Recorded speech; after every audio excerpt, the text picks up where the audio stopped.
Olá novamente, Adenilson Santana com mais um vídeo aqui para você, que espero que Deus possa abençoar seu coração, mesmo em meio a essa câmera balançando aqui. Mas a mensagem que eu tenho para dizer para você hoje é a seguinte: você vai pecar, você vai falhar e você vai cair.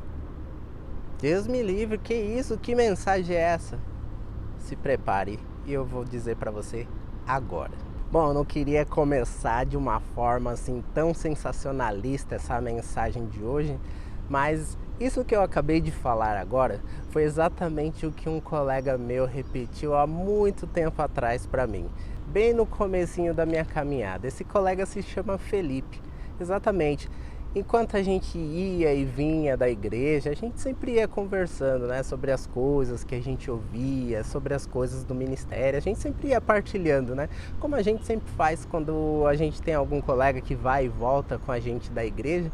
E ele via assim meu empenho, a minha dedicação no começo da minha caminhada, e eu aprendi muitas coisas que me trouxe uma convicção de não, se eu falhar, se eu cair, o inimigo vai me pegar e eu não vou conseguir mais voltar, eu vou me afastar. Eu ficava com medo tão grande que eu achava que, tipo assim, se eu caísse em pecado, o inimigo ia criar algum subterfúgio para me tirar da presença de Deus e nunca mais eu iria conseguir voltar, sabe?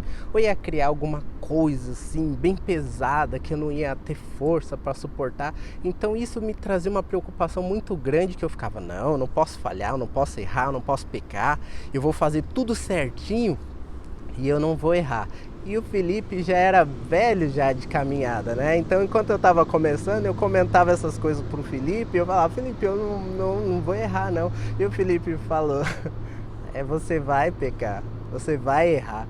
Eu ficava me perguntando, como é que vai se dar isso? Será que eu vou errar mesmo? Só que já no meu pensamento, só de falar eu não vou pecar, significa que eu já estava pecando. Porque, ou seja, eu estava colocando que eu tinha a capacidade de não errar. E isso daí, se você for ver bem, já era um pecado da minha parte. Mas assim, mais pra frente, mais e mais, começaram a acontecer coisas na minha vida que falei, nossa, falei nisso, meu Deus, e começou a acontecer, realmente. Comecei a falhar, comecei a errar, comecei a tropeçar, comecei a cair.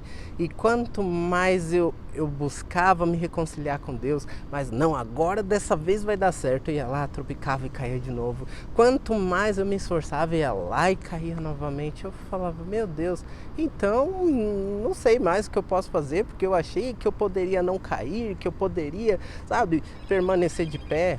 E assim, de tanto tropeçar, de tanto cair, de tanto contratempo que aconteceu na minha vida, que eu fiquei pensando, Senhor, e agora? Eu não sei mais se é possível, como que eu posso fazer, né, para permanecer de pé. E aí, em meio a isso, o que eu acabei fazendo foi o seguinte, simplesmente falei, eu desisto. Na hora que eu disse assim, eu desisto, sabe? Eu largo de mão, não vou tentar mais ser nada, Senhor, faz aí a sua vontade. Neste momento parece que Deus meio que como disse o seguinte, então pode deixar que a partir de agora eu assumo. Exatamente, ó, inspiração helicóptera passando aqui no momento. E aí nesse momento eu meio que senti Deus dizendo, pode deixar que a partir deste momento eu assumo. E aí eu percebi que eu passei a ter mais força para permanecer de pé. Eu passei a ter mais orientações nas situações onde eu poderia errar. Parecia que antecipadamente, ó, tomar cuidado com tal situação. Me vinha conselhos, me vinha coisas diferentes que não vinha no momento que eu falava, não, eu não vou errar, eu vou fazer tudo certo. Porque tudo o que eu fazia acabava sendo na mente, sabe? Sabe qual é o ruim de sermos assim? E é em meio a isso que eu trago a mensagem de hoje. É aquela que Jesus fala o seguinte, não julgueis para que não sejais julgados. Porque a mesma régua que você usar para medir você também vai ser medido. Ou seja, quando nós acabamos nos sentindo assim, sabe, super santos, super bons por não errar, a gente acaba achando que isso é mérito nosso, que a gente tá fazendo ali tudo certinho, que a gente é o bonzão, que a gente é o bambambam, e isso pode colocar em nós um certo orgulho que pode fazer pesar na vida dos outros irmãos à nossa volta, sabe? Ah, eu sou tão falho nisso. Nossa, mas como pode você ficar falhando nisso aí, hein? Uma coisinha tão boba, uma coisinha tão fraca, sabe? E daí acaba surgindo orgulho, daí acaba surgindo a altivez. Teve uma certa vez que eu fui em uma igreja aí, determinada igreja, que eu não quero citar o nome para não expor a pessoa, mas sim a situação ocorrida, é que, tipo assim, aquelas pessoas elas viviam em um lugar isolado, que clausura, né? Aquelas pessoas que vivem em oração, aquelas pessoas que vivem num contínuo retiro e sai só em determinados tempos ali para fazer uma coisa ou outra. E eu percebi, eu falei, nossa, essa pessoa tá saindo dali, que legal, olha lá, tá vindo ali a pessoa. E neste momento que eu vi a pessoa saindo de lá, né, de bastante tempo ali, eu não via, né, como é que era aquele pessoal que vivia ali isolado em oração, né? Eu achei muito legal em ver uma pessoa daquelas.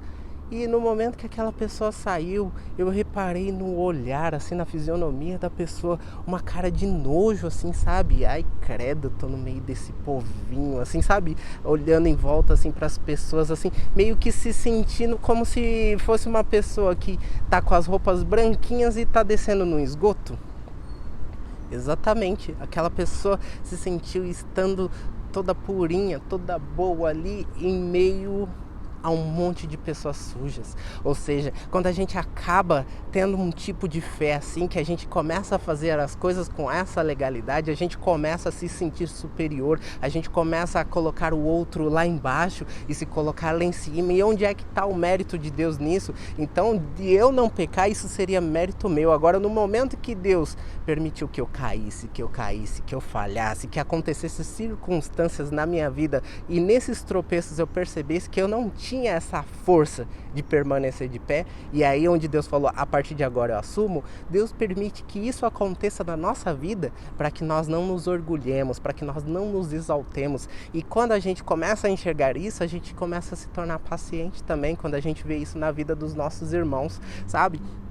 De repente aquela pessoa tem o mesmo problema que você e você também está lutando com aquilo, e aí você se compadece porque você sabe como tem sido aquela luta. Agora quando você faz as coisas tudo mecânica, não, que você é uma pessoa assim, assim, assada, e a gente começa a julgar as pessoas. Então é nessa questão aí que Jesus vai falar, não julgueis para não ser julgados. E isso acaba acontecendo com muitas pessoas. Então quando a gente quer falar de alguma coisa na vida do outro, primeiramente a gente tem que ver na nossa. Exatamente, se a gente está praticando aquilo. Então se eu estou falando para alguém não roube, e eu estou falando, eu não roubo, então eu posso sair falando para as pessoas, não roube, porque eu sou bambambam, eu não roubo.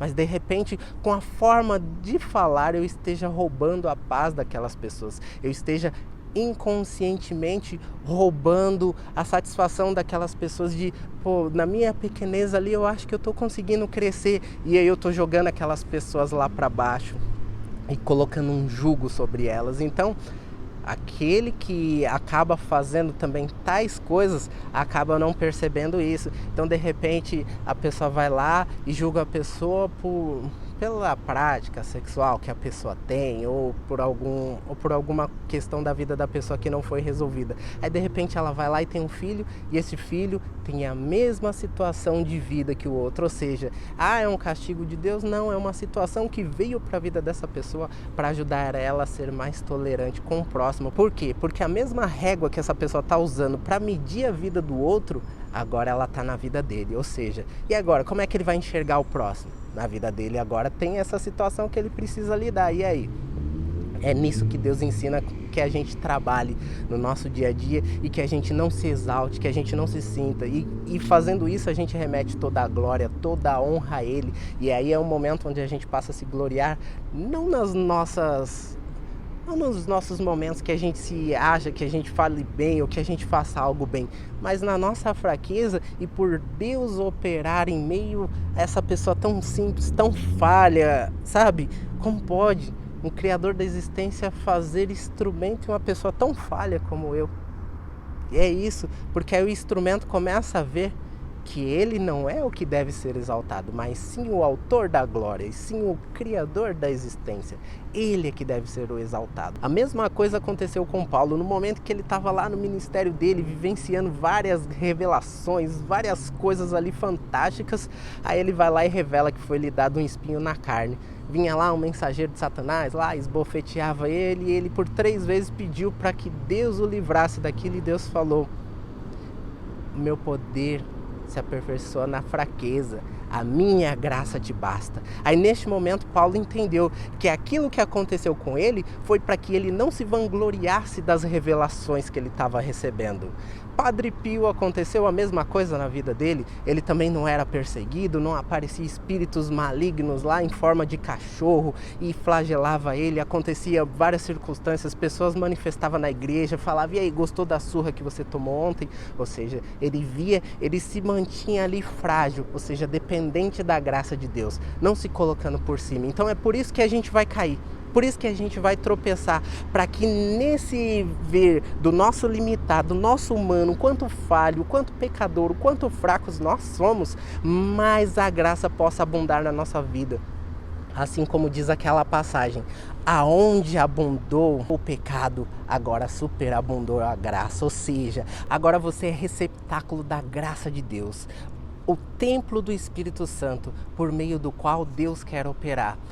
Então se é assim, Adenilson, então eu vou largar o freio, vou deixar pecar, vou me deixar errar, já que a graça de Deus tem que abundar na minha vida. Não caia nesse pensamento, não caia nesse erro, porque a palavra diz: orai e vigiai, procurai permanecer de pé. O que você tem que deixar ser é instrumento da graça de Deus, ou seja, Deus vai nos fortalecer contra as ciladas, contra as tentações, para que nós, cada vez mais, nós possamos permanecer de pé. Então, se ocorrer alguma situação, caímos, falhamos, tudo bem. Temos um Deus misericordioso a nosso favor. Levanta, sacode a poeira, ergue a cabeça, olha para o céu: Pai, perdoa-me, errei, dá a volta por cima e recomeça. E é assim todos os dias da nossa vida, enquanto nós existirmos, até que o autor da vida, o Senhor da nossa salvação, venha e diga: venha, bem-aventurados de meu Pai, foste fiel no pouco e no muito eu vou te confirmar. Espero que Deus tenha falado grandemente com você através dessa mensagem, e eu aguardo você no próximo vídeo. Até lá!